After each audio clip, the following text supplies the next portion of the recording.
रहे। हमारा हाथ में वो कर हाथ रहे, कैसे छूट गइल मौगी हमर साथ रहे।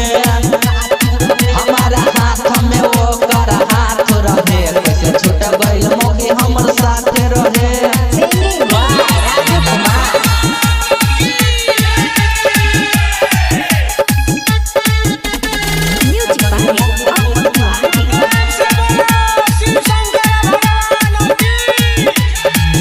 पकावर रहे माथा पर बिंदिया, देवघर के मेला में हेरा गए हो रनिया।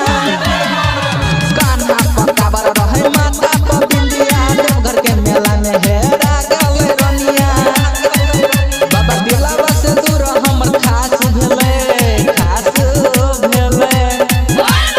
हमारा हाथ में वो कर हाथ रहे। हमारा हाथ में वो कर हाथ रहे, कैसे छूट गइल मौगी हमर साथ रहे। हमारा हाथ में वो कर हाथ रहे, कैसे छूट गइल मौगी हमर साथ रहे।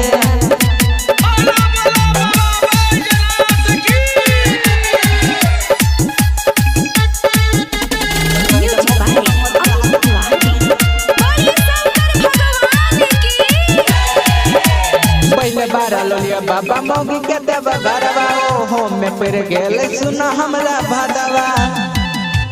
पहले बार लोलिया बाबा मौगी के देव घरवा, ओहो में फिर गेल सुना हमरा भादवा।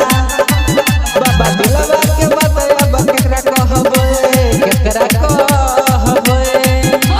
हमारा हाथ में वो कर हाथ रहे।